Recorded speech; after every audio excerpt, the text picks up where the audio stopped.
আজ ভাঙড়ে হাই মাদ্রাসা অভিভাবক প্রতিনিধি নির্বাচনের অভিভাবকরা যে নমিনেশন করবে তার দিন ছিল। ইন্ডিয়ান সেকুলার ফ্রন্টের পক্ষ থেকে 6 জন অভিভাবিকাকে ঠিক করা হয়েছিল এই অভিভাবক নির্বাচনে প্রতিদ্বন্দ্বিতা করার জন্য। আমরা খবর পেয়েছিলাম ইতিপূর্বেই যে এখানে তৃণমূল কংগ্রেস শওকত মোল্লার নেতৃত্বে একটা অরাজকতা করতে পারে, নমিনেশনে ডিস্টার্ব করতে পারে। আমরা লোকাল প্রশাসনকে জানিয়েছিলাম, লোকাল প্রশাসনকে বলেছিলাম আমরা যে প্রয়োজনে তাহলে আমরাও জমায়েত করব। ভাঙড়ের জমায়েতের দিকে তো আইএসএফ পিছিয়ে নেই, তখন প্রশাসনের পক্ষ থেকে জানানো হয়েছিল কেউ জমায়েত করতে পারবে না, সবাই শান্তিপূর্ণভাবে এসে জমায়েত, যার অভিভাবকরা তার প্রস্তাবকদেরকে নিয়ে এসে নমিনেশন করাবে। প্রশাসনের কথা মতো আমরা কেউ জমায়েত করিনি, আমাদের পার্টির আলোচনার ভিত্তিতে যে কেউ আর কারো আসার প্রয়োজন নেই, যে 6টা প্রার্থী আর তার প্রস্তাবক নিয়ে 18-20 জন যেটা আছে সেটাই থাকবে। আমরা কি দেখলাম, প্রশাসন যে কথা ডিরেক্ট বলেছিলেন আমাদের জন্য, সেটা হয়তো বিরোধীদের জন্য সে কথা তারা রাখতে পারলেন না। তৃণমূল কংগ্রেস বেশ কিছু জায়গায় জমায়েত করেছিল, বাইরে থেকে লোক নিয়ে এসছে, ক্যানিং পূর্ব থেকে জীবনতলা থেকেও লোক নিয়ে এসেছিল, শওকত মোল্লা সাহেব নিয়ে এসে এখানে উত্তপ্ত করার চেষ্টা করছিল সকাল থেকে। আমাদের যখন যারা অভিভাবকরা তাদের আপনার প্রার্থী প্রস্তাবকদেরকে নিয়ে থানার ওখানে পৌঁছায়, একটা পয়েন্ট করা ছিল, ওখান থেকে আমরা একসাথে গিয়ে আমাদের মাদ্রাসায় গিয়ে নমিনেশন দেবে। আমরা ভিডিও দেখতে পেলাম, আমাদের কাছে ফুটেজও আছে, থানার মধ্যে থেকে তৃণমূল কংগ্রেসের আহসান মোল্লার নেতৃত্বে, যে আহসান মোল্লা শওকত মোল্লার ঘনিষ্ঠ, তাদেরকে টেনে বার করে নিয়ে যে মারধর করার পরে প্রশাসন সবাইকে যাদের আক্রান্ত হয়েছে, যারা থানার মধ্যে ছিল, থানার কম্পাউন্ডের মধ্যে ছিল, তাদেরকে বার করে দিল, মারধর করেছে, মহিলারাও বাদ যায়নি। প্রশাসন বললেন যে কাউকে জামায়াত করতে দেব না, নিশ্চিন্তে থাকো।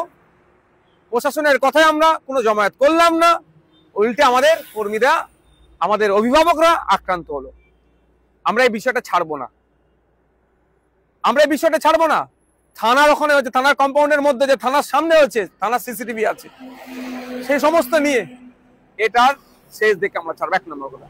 2 নম্বর কথা হচ্ছে, শওকত সাহেব গণতন্ত্রের কথা বলে, শওকত সাহেব বাংলার কথা বলে, অনেক গল্প শোনায়, বিনা একটা সামান্য মাদ্রাসা নির্বাচন।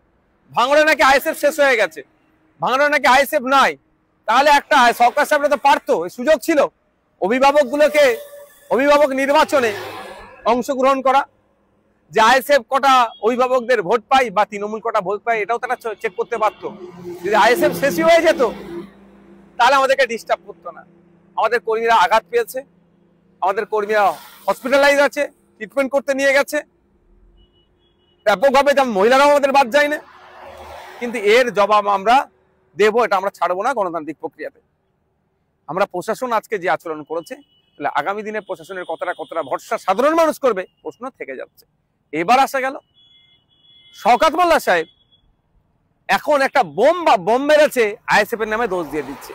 আমরা ভুলে যাচ্ছি না, 1 মাস অতিবাহিত হয়নি, রাজ্জাক খাকে যখন খুন করেছিল, সে স্পটে দাঁড়িয়ে শওকত সাহেবকে বলেছিল আইএসএফ এর কাজ, নওশাদ সিদ্দিকীদের কাজ।